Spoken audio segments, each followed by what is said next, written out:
Good afternoon, everyone. Welcome to Rosecliff. It's nice to see you all in the daylight. Thank you for coming to our impromptu lecture in a way on Jules Allard. We are very fortunate today to have a visiting scholar from Paris. Théo Lourenço has joined us. I think actually you just got in yesterday. Théo has been the French Heritage Society intern for the Preservation Society this summer. And the work he was charged with doing on locating information on Jules Allard in archives in France was so extraordinary that we are, one, grateful for the work that he's done, and two, very excited to announce that his internship will be extended into this year. Yeah. And that is thanks to both Théo's hard work, but also to the French Heritage Society. And in particular, its executive director, Denis de Kergolay, who's a great friend of the Preservation Society and also a member of our International Council, who is coincidentally visiting this week as well. So the French are coming. I also want to take a moment to just thank everyone who's been a part of this internship program. Catherine Moran, who is our Research Fellows Coordinator, essentially coordinated the fellowship, or excuse me, the internship in coordination with the fellowship that Ben Bowery is currently undertaking, which many of you I know are probably familiar with Ben's work on Allard. And he is also being extended for another year. So we are fully committed. We're in a long-term relationship with the Allard project, and that was all started by our curator emeritus, Paul Miller, who continues to supervise and contribute to the work that Théo and Ben are doing through really incredible mentorship. I also want to thank from the support from our executive team and leadership, Trudy Cox, as well as Bill Lucy, for allowing us to pursue this direction and recognizing how important it is. I don't have too many introductions today because I'd like to hand it off to Ben, who will sort of tee us up about who Allard is as a refresher and why the context is so important for doing this work in France. I actually realized I've forgotten your bio right over here, Théo, so let me just grab that quickly. So Théo is a graduate of the École du Louvre in Paris with degrees in museology and the history of art, specializing in 19th and 20th century. His graduate thesis, The Louvre, an Encyclopedia Museum, was a study of the Pavilion des Saisons. In addition to his 2023 French Heritage Society internship, Théo has worked as a project coordinator for the École du Louvre and in visitor experience for Musée d'Orsay, Musée Carnavalet, and the Lens Livian Tourist Office. We are so thrilled to welcome Théo to the US and look forward to continuing our relationship together. But now I'd like to welcome Ben to the podium to talk a little bit more about Allard to get us all ready for Théo's presentation. Ben.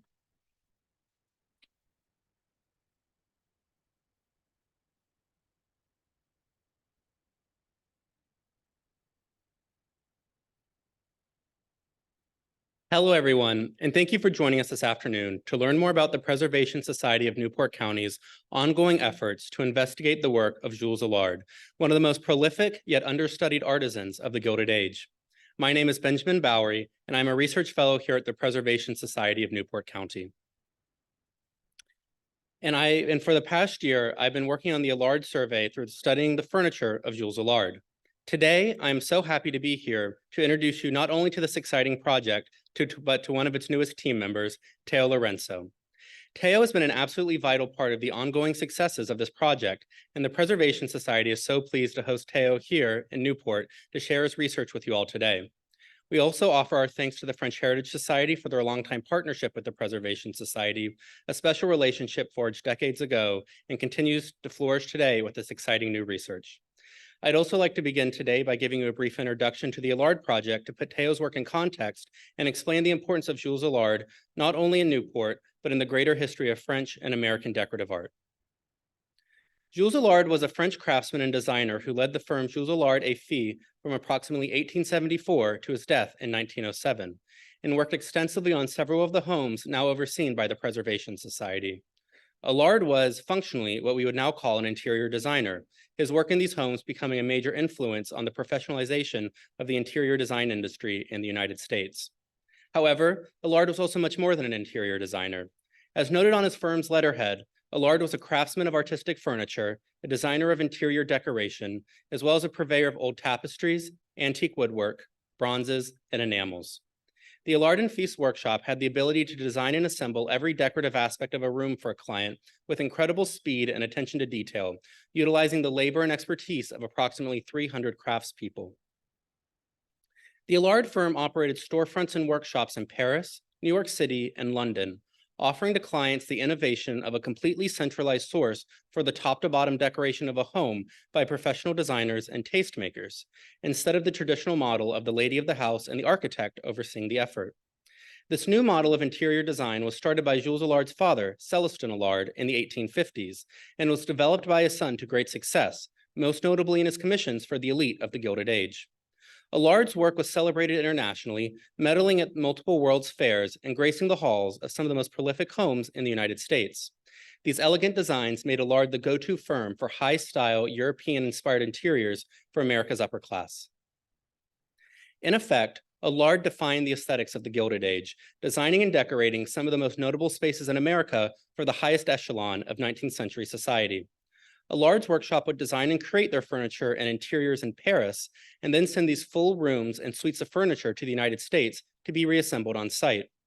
His rooms became the stage for the most extravagant balls, lavish dinners, and shocking scandals of the Gilded Age. However, nowhere was Allard's work more celebrated than Newport, where the industrial titans of the Gilded Age erected palatial summer homes to let the historic elite know they had arrived. As these families had not spent decades collecting European fine and decorative art to outfit their homes, what Allard and Feast offered them was the ability to quickly decorate their new homes with furniture that looked like it had been plucked straight from the royal courts of France. Listed to the right are several of the homes Allard worked on in Newport, including Ochre Court for the Galette family and renovations at Beechwood for the Astor family. Allard's work largely falls under the umbrella of the Second Empire, a style that utilized the broad decorative language of European art history while divorcing it from its academic context to create unique design amalgams, a practice we now refer to as classical eclecticism. This can be seen here in this image from the Breakers Music Room, where Allard uses the robust grandeur of Baroque tastes, softens it with whimsical and comfortable Rococo furniture forms and elegant pastel colors, and finishes it all with motifs and decoration that recall the French and Italian Renaissance. Today, the Preservation Society oversees 4 houses Allard managed interior decoration for, namely Marble House, the Breakers, the Elms, and Rosecliff. These houses represent the most extensive collection of Allard interiors and furniture of any organization in the United States, and likely even the world. When we attribute our collections to Allard, we are often referring to Allard as the designer and head of the firm, while his large team of skilled craftspeople executed the complicated carving, construction, gilding, painting, weaving, upholstery, and myriad of other tasks necessary to create this stunning work. As Allard has historically been overlooked by many design historians studying this period in American history, this sets the stage for our project here in Newport, using these 4 houses and their collections to further our understanding of Allard, his designs, and his workshop. The study of Allard's work has been a longtime interest of the Preservation Society, with considerable research undertaken by Curator Emeritus Paul Miller to attribute the collections of our homes to Allard and Feast and generate scholarship about Allard's contributions to French and American art history. Our current project to survey Allard's work in the houses is through the efforts of Carola Schuler, the Preservation Society's object conservator. While stabilizing furniture for Nicholas Party's 2019 installation at Marble House in partnership with Art in Newport, Carola noticed tool marks that had indicated the use of steam-powered machinery in the Allard workshop, suggesting the firm was an early adopter of this revolutionary new technology. This precipitated the idea to develop a more holistic internal understanding of Allard's work in the mansions, first studying the furniture and then the interiors on both a stylistic and technical level to understand Allard's hallmarks, influences, and technical capabilities. Our survey has 3 major goals. The first is to examine every Allard object in the Preservation Society's collections. This spans hundreds of objects and includes chairs, tables, stools, armoires, beds, and even pet furniture. Our second goal is to increase our institutional knowledge about Allard, his firm, and his clients. Unfortunately, Allard signed very few interior elements and virtually none of his furniture. Additionally, much of the primary source documentation related to Allard's work in Newport was not actively acquired by the Preservation Society, likely falling outside the parameters of its early collecting mission or was lost in time. This is where Théo's work has greatly contributed to our project. Having the ability to have boots on the ground in France to search through the archives and libraries for undiscovered information is immeasurably valuable, increasing our material outreach tenfold. Combining my object-based research with Théo's archival research gives meaningful context to our work, a two-pronged approach that greatly expands the Preservation Society's large knowledge base. We hope to use this knowledge to accomplish our third goal, to create resources for other institutions to learn more about Allard.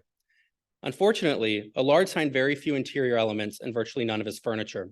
Because of this, many institutions or auction houses may not know it's even a possibility that an object in their possession is from the Allard workshop. We are using the survey to create data-driven and visual resources for other institutions to attribute collections and learn about the preeminence of Allard's work in the United States. This also includes outreach to other institutions where Allard was commissioned, like Linwood Hall in Philadelphia and the Biltmore in Asheville, North Carolina, to learn from their staff about the full breadth of Allard's work as a designer, tastemaker, artisan, and technical consultant. We hope this new research will cement the Preservation Society as the premier institution for the study of Allard's work, as well as Gilded Age interiors and decorative art. In the past year, our survey has uncovered many exciting finds. Our initial object-based research of Edward Julius Berwin's newly returned bed and dressing commode, seen to the left, has provided a foundation for an upcoming effort to completely redecorate and reinterpret Mr. Berwin's bedroom at the Elms. We have also found the first signature on any of our Allard furniture pieces, a stamp reading 909JA, the JA referring to Jules Allard, on the back of a sideboard handle from the Breaker's breakfast room. Théo's research has been instrumental in providing context for these finds. For example, he has found articles that reference a foundry in the Allard workshop, allowing us to further connect these handles to the artisan. We continue to find unique tool marks, signature stamps, assembly marks, and even fragments of writing as we survey. And what Théo's research has provided is the means to connect these finds to the larger world of Allard, from the technological inner workings of his workshop to the names and duties of his workers to similar high-style commissions worldwide. I'm so excited Théo is able to join us here today to share with you this exciting new research, work that will enhance the Preservation Society's knowledge about Allard and his workshop for decades to come. Again, thank you so much for joining us here this afternoon to learn about this work at the Preservation Society of Newport County. I'd like to offer a very special thanks to the French Heritage Society for their longstanding partnership with us, as well as Denis de Kergoulet and Samantha Colibri-Zolet for helping maintain this very special relationship and coordinating our internship with Théo. I'd also like to thank our leadership here at the Preservation Society, our CEO and Executive Director, Trudy Cox, as well as our chairman, William F. Lucy III, for their support of the Allard project. I'd additionally like to recognize Leslie Jones, Carola Schuler, Dr. Catherine Moran, Dr. Nicole Williams, Kate Pedersen, and the staff of the Preservation Society for all their assistance on this project. And finally, I'd like to thank Curator Emeritus Paul Miller, whose longstanding advocacy for the importance of Allard in the canon of American and French art history has given a wonderful launching pad for this work. And now, without further ado, I'd like to introduce you to today's featured lecturer, Théo Lourenço.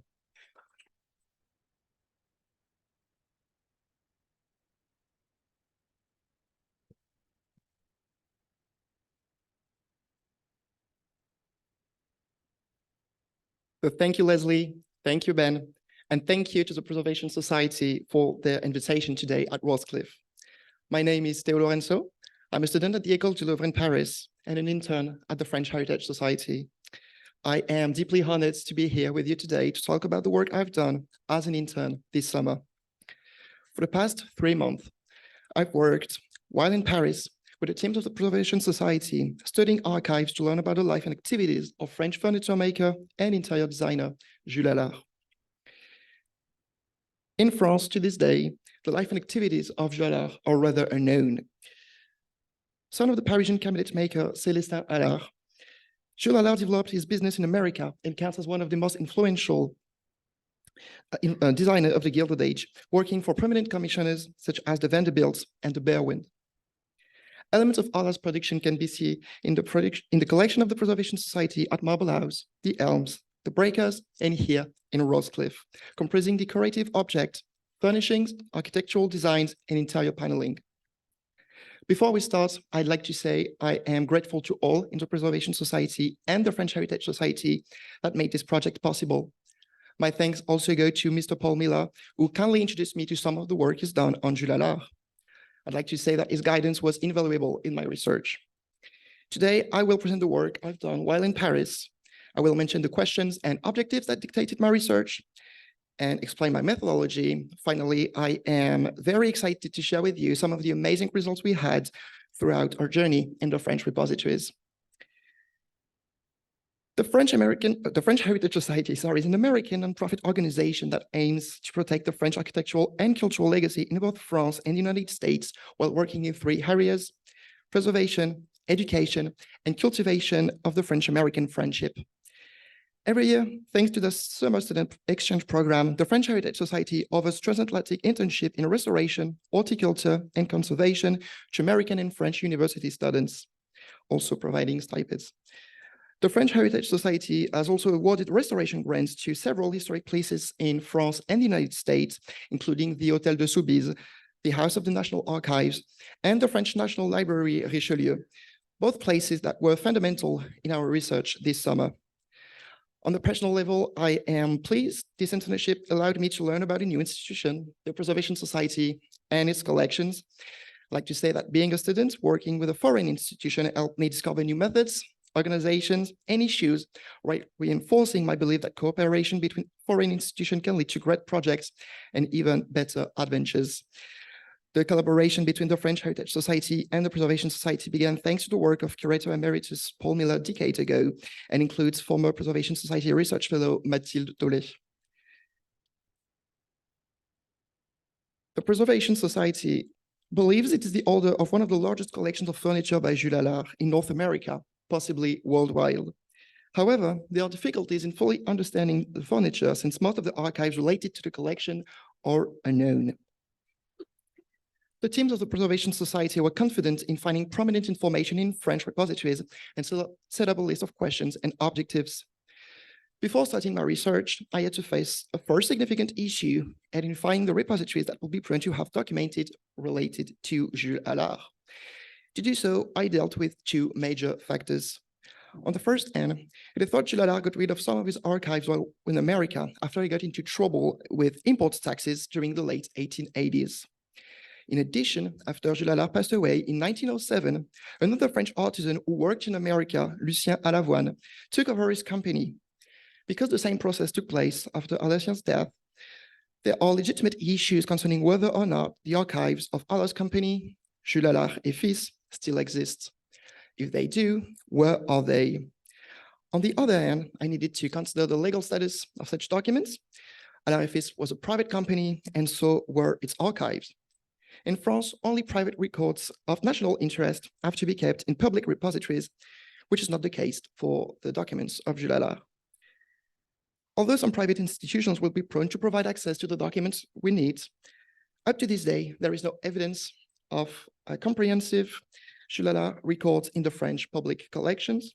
And in other words, every document we found was unearthed because it was part of another collection.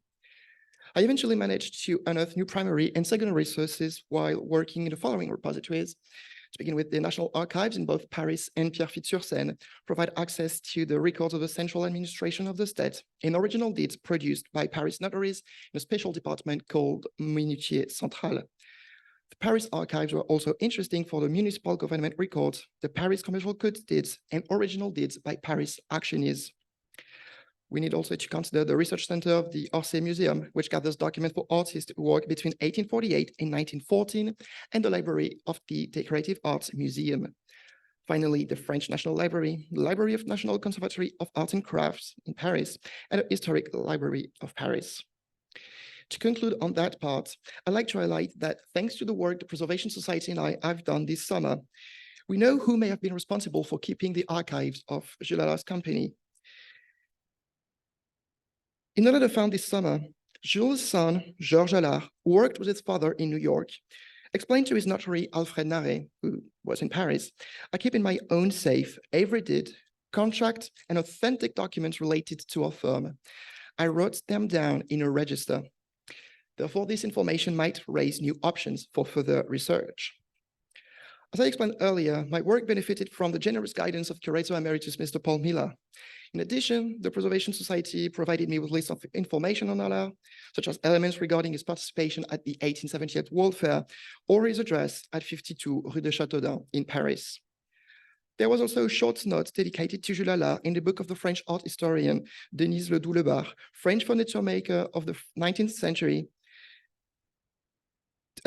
French furniture of the 19th century, sorry, Dictionary of Cabinet Makers and Carpenters, first published in 1984. I began my research in the documentation centers of the Orsay Museum and Decorative Arts Museum, knowing of the existence of two records entitled Allard et Fils and Allard Jules.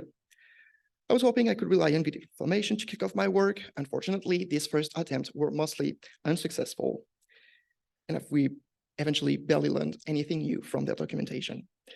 The teams of the Preservation Society and I agreed that the collection provided in both the National and City archives were the most promising. However, I had to deal with a new problem. Well, shall I start? As explained earlier, because there is not a specific Jules Allard record, I needed to refer to specific elements such as names, places, or events like exhibitions. To do so, I have spent time studying the digitized collection of the French National Library, thanks to its online platform, Gallica. Gallica is one of the largest digital libraries available on the internet, offering more than 10 million documents of all types, books, newspapers, maps, engravings, drawings, and so on. The idea for me was to use it as efficiently as possible to learn elements that could lead to further discoveries when in the repositories. To do that, Gallica needs specific expression and keywords to maximize the results. Here, some of the expression I used during my research, defining three categories: people, names, and addresses. Obviously, the more precise I got with my keywords, the better results I had. However, being too specific, I was taking the risk of losing prominent information. For example, searching for Jules Allard in documents published between 1850 and 1910 gives you 481 results. For the same period, this number drops to 67 results with the request Allard et Fils, Allard and Sons, and to only 23 results with the keywords Allard et ses fils, Allard and his sons. It is also necessary to bear in mind the results I obtained might not be exhaustive.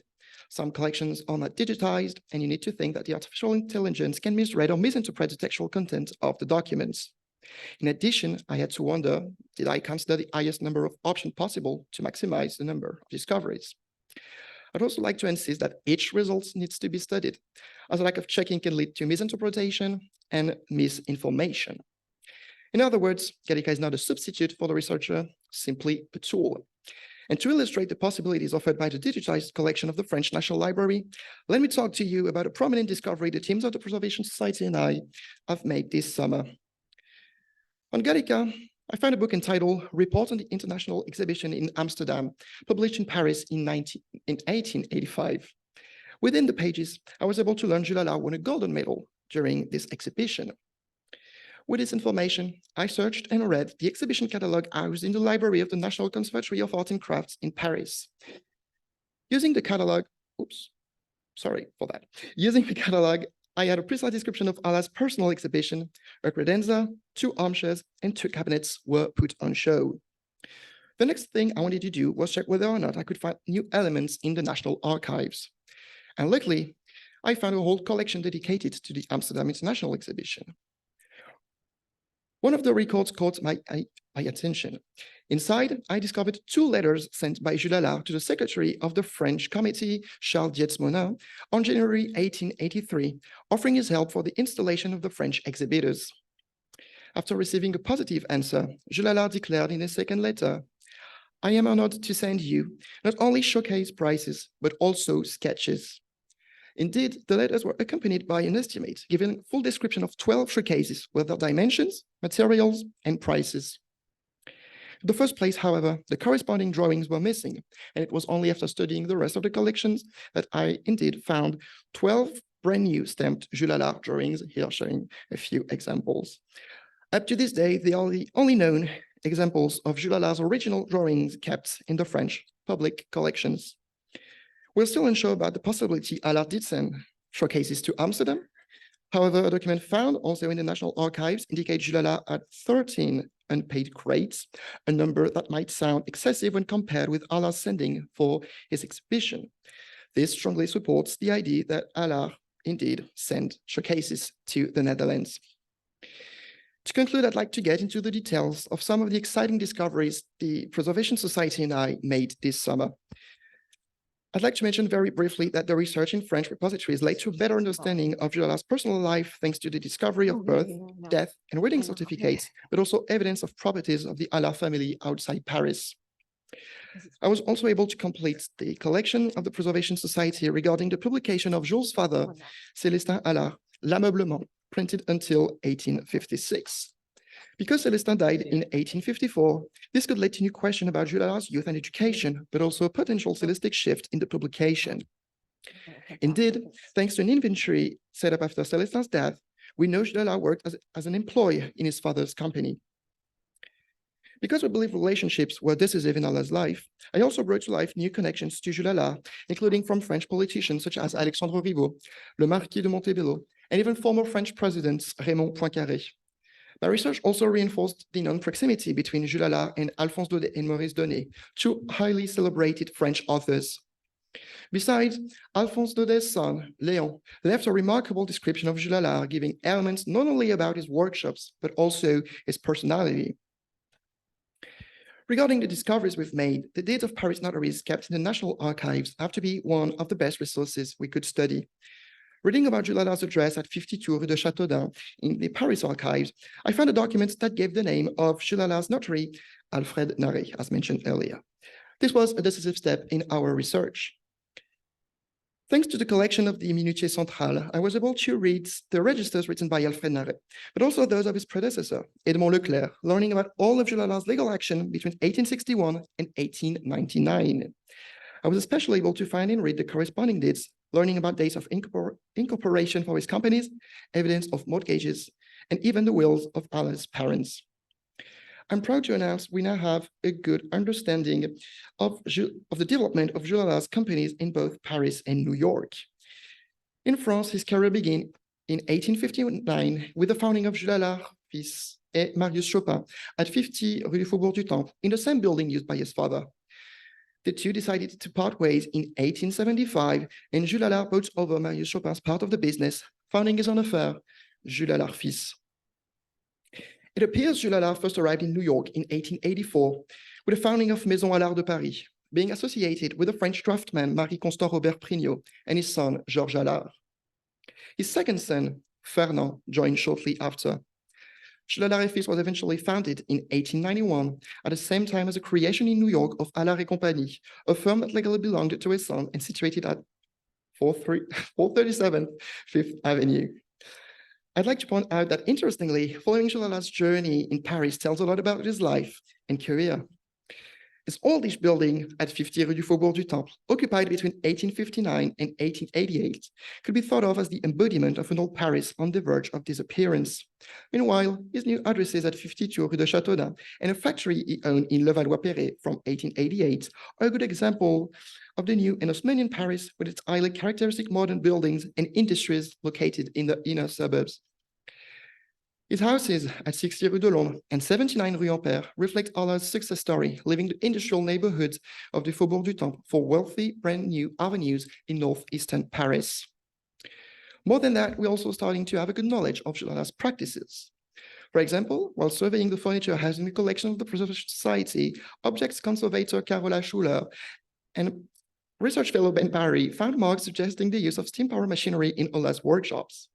In France, reading contemporary newspapers, I learned Jules Allard was indeed praised for using a steam engine in his factory at 50 Faubourg du Temple. Eventually, I was able to prove the existence of this very steam engine thanks to a document unearthed in the city archives. In July 1878, in a newspaper called La Liberté, a journalist also called Gaston d'Alc gives an account after he visited Jules Allard's factory. Amazed by Allard's exhibition at the World Fair, the author gives a comprehensive description of the place and mentions with enthusiasm and surprise among the cabinet makers, carpenters, and sculptors the existence of a workshop dedicated to bronzes. He also states Jules Allard employed 300 workers, and I was able to provide lists with names of Allard's employees. Some of them are noteworthy, such as the draftman Monsieur Daicourt or the sculptors Monsieur Ligeret and Monsieur Bazergue, awarded for their participation at the 1878 World Fair. If we know about these names, it is also because we've made interesting progress in learning about Jules Allard's production. That includes having new images of furnitures produced by the firm.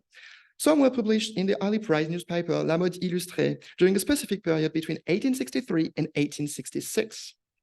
In addition, auction catalogs and auctioneer's deeds provided numerous descriptions of Allard's works, also telling us of clients' names and values for his furniture.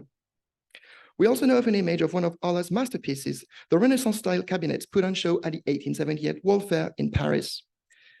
As mentioned earlier, M. Daicourt and M. Legeret were involved in the creation of this cabinet, as well as the French sculptor Etienne Louis Truffaut. On that note, the Renaissance-style cabinet was so celebrated that Jules Allard was awarded the Légion d'honneur, one of the most prominent honorific orders conferred by the French government. We have a good knowledge of Allard's application for that decoration. For example, we know his application was a proposal of the French committee, and interestingly, while preparing this lecture, I realized this committee was presided over by Charles Dietz-Mona, the man Allard corresponded with in 1883 for the showcases. I was also able to discover a letter written by Allard to support his application and sent to the French Minister of Commerce. Describing his firm, Jules Allard also lists the medal he obtained working abroad and mentioned his role as a constructor of the Egyptian pavilion of 1867 during the World Fair in Paris, and both the French and American exhibitions of 1878, also during the World Fair in Paris. The image of the Renaissance-style cabinet was also accompanied by a representation of a barometer produced by Allard that also corresponds to a description of a wall clock produced by the firm and found in an auction catalog in 1894. Published in 1984, not discovered, obviously. International connections were decisive in Allard's career, and I'm glad to announce we found evidence of new Allard's projects. For example, in addition to participation in international exhibitions in Portugal and Chile, Allard provided interior designs for Russian warship while working in Saint-Nazaire and for Greek warships also constructed in France. It also appears Jules Allard had businesses in Argentina and Spain, as mentioned in Alfred Nare's registers. Also based on the comment given by Gaston d'Alc, mentioned earlier, stating Jules Allard worked for the European I-5, it is likely new connections are to be established. Finally, I'm proud to announce this internship encouraged the raising of new questions regarding Allard's work in America. We might have found early proof of Allard putting furniture in display in the United States, thanks to a description of a personal exhibition at the Centennial International Exhibition of 1876 in Philadelphia. Interestingly, this exhibition will be 2 years before Allard's involvement as a constructor for the American Pavilion in Paris. Evidence of a new Allard project in the United States was also found in French newspapers, opening perspectives for further research. In an article entitled Across America, published in Le Gil Blas, it is possible to learn Jules Allard collaborated on the decoration of the Café Martin, a prominent French restaurant highly prized by the fashionable elite, located on 5th Avenue in front of Madison Square in New York. Also opening new perspectives, evidence was found of Jules Allard's importing materials from the United States in France in the city of Le Havre, raising the question of a potential warehouse in this city. Unfortunately, due to the bombings that occurred during the Second World War, the corresponding archives are now lost. Eventually, I am very excited to share with you one of the most prominent discoveries the Preservation Society and I made this summer. Indeed, I was able to learn that Fernand Allard obtained the Légion d'honneur in 1930. The excitement comes from the reason Jules' son was awarded. Indeed, Fernand is introduced not only as an expert in decorative art, but also as an intimate friend and counselor of the American politician Ogden Mills, providing furniture for the house of the American ambassador in France, Marion Timothy Herrick, at 2 Avenue Diana in Paris. Fernand is also praised for the work he's done. Fernand was also praised for the work he has done furnishing the Spanish embassy in London. Finally, according to the same document, Fernand Allard had commissions from the Vanderbilt, the Astor, the Gullet, the Mills, and William Collins Whitney, opening new perspectives for further research. To conclude, I'd like to thank Preservation Society CEO and Executive Director Trudy Cox and Preservation Society Chairman William F. Lucy III. My thanks also go to Preservation Society Director of Museum Affairs and Chief Curator Leslie Johns, Dr. Catherine Moran, Ben Bowery, and Kate Patterson, who worked with me throughout this project and who generally made me feel like part of the teams. I would also like to express all my gratitude to Preservation Society Curator Emeritus Paul Miller.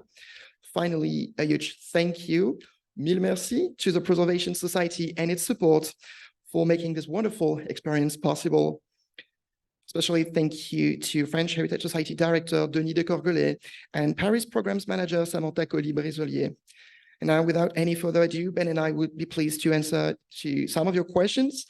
Merci beaucoup for being here.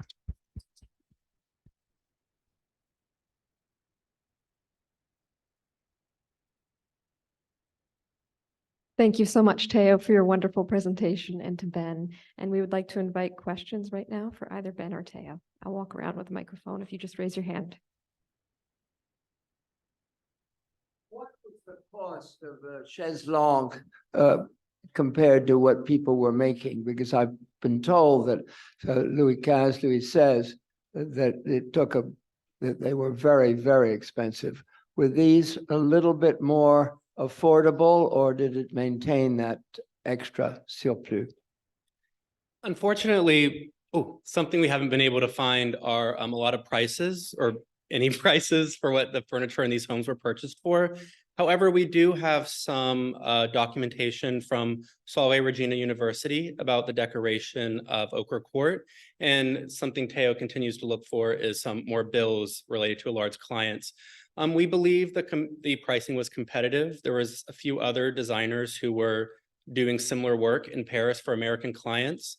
However, this was not cheap furniture by any means. It was incredibly expensive.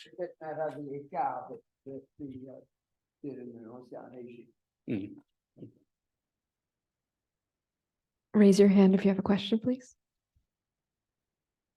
Do I really have to? Do any of the Allard furniture have any distinctive marks? I mean, you said that they're not really signed, but like, did he always have a shell or something similar to like a Townsend piece or? Something that I'm working on as part of my fellowship here is a design compendium of Allard's work that we hope to share with other institutions. And it's including images of all the different shells we see from Allard. For example, he always uses little linear incisions on the shell that's pretty distinctive. There's a certain Allard leg we talk about, like the bulbous nature of the knee of the leg always sticks out to us when you start to look at the furniture. So we think this is going to be a really important resource for sharing with other institutions who know they have Allard in their collection, but they don't know what it is. And we hope to even bring the survey project to other institutions so we can build a larger database between us. There was several hundred workshops in his neighborhood that we know he worked from. Do you have invoices from the workers that were, or the bills that he actually paid for making some of the other pieces that were actually sold as Allard? That is not something that we've currently found at this time. However, it's something we continue to look for in our project, and would be being able to compare Allard to his contemporaries would be immensely useful. So we are very cognizant of these other workshops, both in Paris and in New York. One of his addresses in New York was in a very industrial area with a lot of craftsmen and crafts workshops. So that's another piece to this puzzle that we're going to hopefully expand as this project goes forward. Hi, were you able to track the shipping of the furniture from Europe to the US? Maybe the companies have dates, shipments, details. Well, first of all, thank you for your question. Unfortunately, at this point, we do not have this type of documents. So what I showed on the presentation was basically all we have, I think, so far, at least based on the work I have done. You also need to think about the fact that some of the archives, they might be lost nowadays, especially because of the bombings that I mentioned during the presentation. So I tried to talk to numerous librarians in France, especially in the cities like Le Havre, for example, that are very strategic for our project. And it seems that they don't really have anything right now. So this is just, for further research at this point. And while we don't have a lot of this information for our houses, we do have some clues that can tell us a little bit more about this. For example, we have a shipping crate over at the Elms where some architectural elements were shipped over to Newport. So we can kind of use that as a way to understand a large shipping process, but also our work with other institutions, specifically the Biltmore, where actually Leslie and I went to visit just the other week and meet with their staff. Allard did very minor work there. However, they do have a lot of documentation about the shipping process. So we know that even though the Biltmores in North Carolina, all the furniture came from Le Havre in France, where we saw that Allard was importing the wood to New York and then it was shipped down on trains to North Carolina. So while we don't have a lot of this information for ourselves, it's a reason why it's important that we're working with other institutions to really bolster our knowledge about Allard. Hi, thank you. I have a question about mirrors. When we sit in a beautiful room like this and we look at the reflection of the doors, is Jules Allard the one who began the use of mirrors as a decorative device like this, or did that start much earlier? That was definitely earlier. However, what you're seeing in this period is the innovations with larger panes of glass. Like if you go to the Hall of Mirrors in Versailles, you see a lot more smaller panes. What we're getting throughout the 19th century are larger panes of glass like this, or even like a large cheval mirror, similar to the one that Théo had in his presentation. So Allard is definitely, Allard is not the inventor of that per se, but it's something that he's able to give to his clients.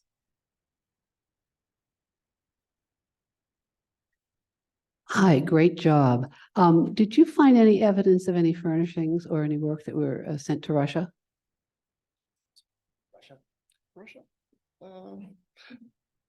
To this day, I did not.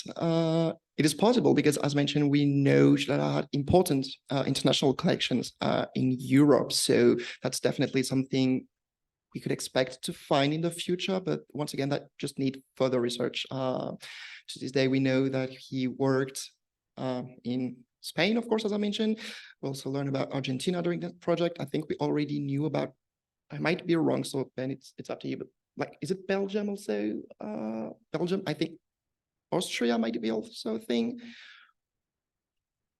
Yeah, Egypt, of course. And this is also a very interesting aspect because there are just like so much to learn about Allard's beginning and his relation with Egypt. But yeah, when it comes to Russia, to this day, we do not have anything. So we'll see in the future. Hopefully we will find.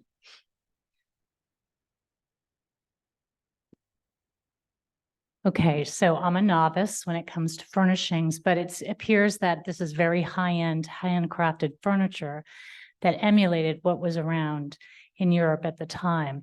So when you finish your research, do you believe that Allard is going to be known for furniture of his own, even though it was emulating other furniture? So what will be some of his most prominent pieces that you think he'll be known for? That's a very, very good question. I mean, we are the largest repository of any Allard furniture and interiors in the United States. So we have a lot to choose from, but while we don't have a lot of the original furniture here in Rosecliff, the interiors that you see are original to Allard. The breakers, almost all the furniture you see there on the first floor is from Allard. Some of my favorite pieces, the morning room. There's really beautiful caryatids on the console tables in there, and really beautiful dolphin and fish details on the settees. That's a particular favorite of mine. Another one that I think we might actually be highlighting on our social media soon is the center table in the music room that has some really beautiful caryatids. So next time you're in the breakers, look around the music room for all the caryatids, the females with wings supporting tabletops, or even the armrests on settees and chairs. It's a really, really beautiful detail. But of course, Elm's beautiful furniture there. Mr. Berwin's bed and dressing commode recently came back to us after being sold at the Elms auction in 1962. Those are some really beautiful pieces that speak to a large interpretation of Renaissance revival. It's incredibly unusual, actually, compared to his contemporaries who are working in the Renaissance revival style. And don't forget Marble House. I mean, there's just all of Vanderbilt's library there. Is the cane furniture, and there's absolutely beautiful. So we're not, we have a wealth of beautiful furniture from Allard here. Thank you for the question. Sorry, just before maybe we continue, I'd like also to insist on the Renaissance style cabinet that is nowadays at some point lost. Like, we don't know where it is right now, but we also know that it was used as a model for French industrial arts back in the days, because I remember reading a specific article. The author was like, this cabinet, it should be in a museum because it's an example. And we know that at some point it was in the Decorative Arts Museum in Paris. I think the date was like 1882. So this is like the early stage of the Decorative Arts Museum that actually opened in Paris in 1905. That this is a very difficult story. But if we somehow find, the evidence that the cabinet is somewhere, I think it has to be also one of the most prominent thing Jules Allard produced, and so celebrated. He was awarded by the government for that. So that's kind of huge. I have a question about your research methods and the use of AI and machine learning. Maybe you could say a little bit more about that. Yeah, so as I mentioned, this was a big issue at the very beginning, where shall I start? Because there is just so much places, so much repositories, and in the meantime, we don't have evidence of a specific collection. The idea was, as I mentioned, to be efficient. Does that make sense? So Gattaca, for example, it only needs keywords, specific keywords. You need to, know the little things to use it properly. But once you have done it, you can find a lot of results very quickly and efficiently.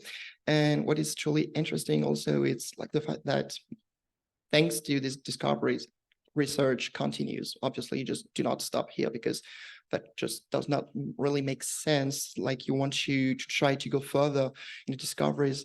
And I think a great example was the Amsterdam things that obviously illustrate perfectly these methods. There are probably other, I would say, database that we could use. Also in France, we also have this retro news things that is basically just a whole collection of newspapers from the 19th century and even 20th century, 21st century. I think also evidence of Allah's addresses in London were found using online databases. But yeah, the most important thing, as I mentioned, is also to always double check, because this is not, as I say, not a substitute.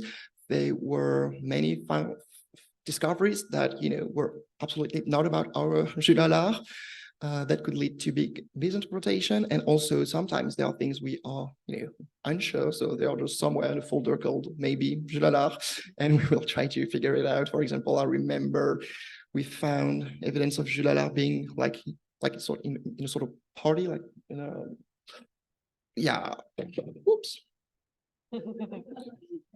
Like the funeral, but there is also this thing about Jules Allard being with the Rothschild family, and so it specifically says Jules Allard and his wife. Is it our Jules Allard? We don't really know. So yeah, the thing is, just to use this information to go further with the documents. Just curious, when visitors are shown through these Preservation Society houses, mansions, do they point out who designed or built the various pieces of furniture or decorations? In rooms here that Allard managed, a large bulk of interior decoration for, the audio tours definitely mention Allard. Our guides are also very knowledgeable about Allard's contribution. It's something that we're hoping to bolster with lectures like this and more information we can provide. However, I think as we move into the future here at the Preservation Society, we'd really like to stress the importance of Allard's work on all of our tours. I think that we'd like Allard's name to be as well known as Townsend and Goddard for Newport, because it's a very important part of our American art history. It's by a French designer, but it's French furniture through an American lens.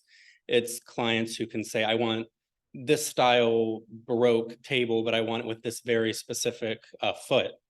And so, a visitor can come into Rosecliff and they can say, oh, Mrs. Ulrich was able to get that table. It's so elegant. She has such good taste. So it's a complicated puzzle. Maybe fitting this in or understanding how this fits into American art history, but I think it's very important and it's work that we're really excited to stress here at the Preservation Society. Was there ever any mention of Allard in local publications when he was creating these wonderful interiors? The architects' archives that mention Allard. We found some of that, but his name wasn't in the media as much as you would see, for example, the architect of the house's name. And we think it's because the idea of interior design just really didn't exist in the United States in this way. The interior design was often the job of the architect of the home. So it wasn't someone that you would necessarily, the average American public may not understand what all he was doing in the house. So when he is referred to, it's often more as like a furniture craftsman or a tastemaker, or a cultural intermediary is a term we like to use a lot. However, the breadth of his work, I don't think, was fully understood in his time. I don't think. Do we have any more questions?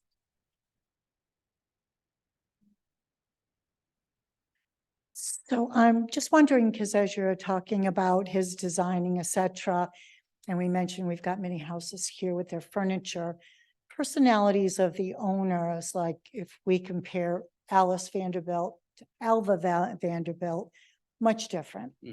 We know historically that anything that Alva was involved in, she was running like a construction manager over everything. So I don't picture her as being someone who would have allowed anyone to make any decisions without her approval.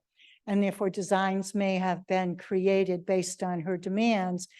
Whereas we started with the picture of the Biltmore, the Breakers, and you talked about they created them elsewhere and brought them in. Did he create these based on his design aesthetics, or was it really influenced by the owners of the property? Or did the owners of the property not care one way or another, other than they wanted to be flashy and show all their friends their French stuff? We believe that these owners of the houses were incredibly involved in the interior decoration of their homes.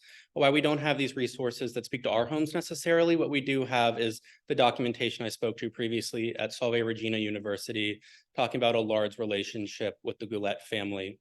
And actually, I misspoke. At Newport Historical Society, they do have some information on the Breakers, specifically the furnishing of the music room.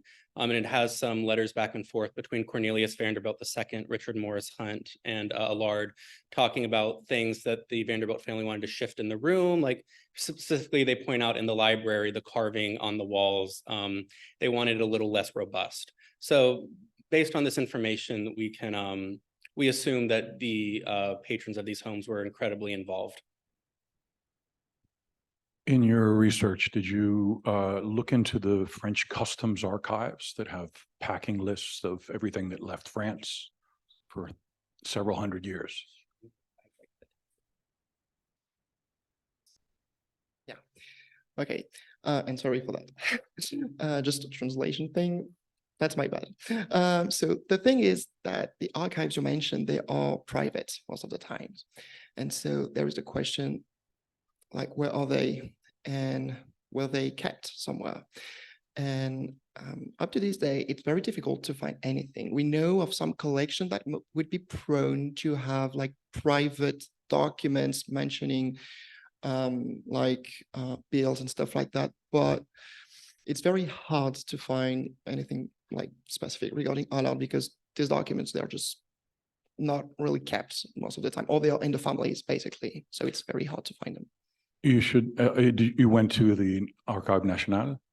Yeah, of course. And so, as I mentioned, there's also this problem, like they are private documents, and the Archives Nationales, as you mentioned, they kept private records that are, interested, like that have national interest.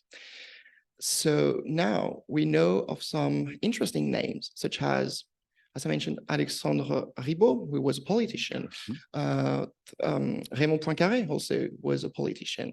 He was even like a French president after Jules Allard died. So these are names that, could lead to further discoveries. The thing is that we also learn about these names very late during the program. So this is definitely something we will work on as the collaboration continues. But there's still this question, where the document kept, we don't know. We also know of some private institutions. I think about the Château de Courson, for example. We know Jules Allard worked for that place. We try also to learn about their collections regarding the archives, but sometimes it's also very difficult to get in touch with these private institutions that, can, sometimes there's just a lack of, person to, just answer. So there is room for further discoveries once again. Hopefully we will find interesting thing in the National Archives, but to this day, we don't really have anything. The archives have,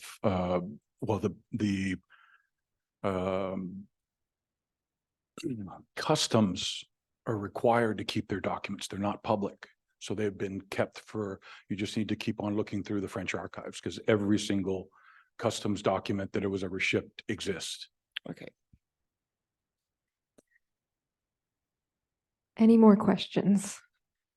Last call for all you'd like to know about Jules Allard. Can't say it like you do. I'm sorry, Théo. Well, thank you both very much for sharing your expertise. And I think we're all looking forward to learning more about what you discover next. And one more round of applause. Yes, please.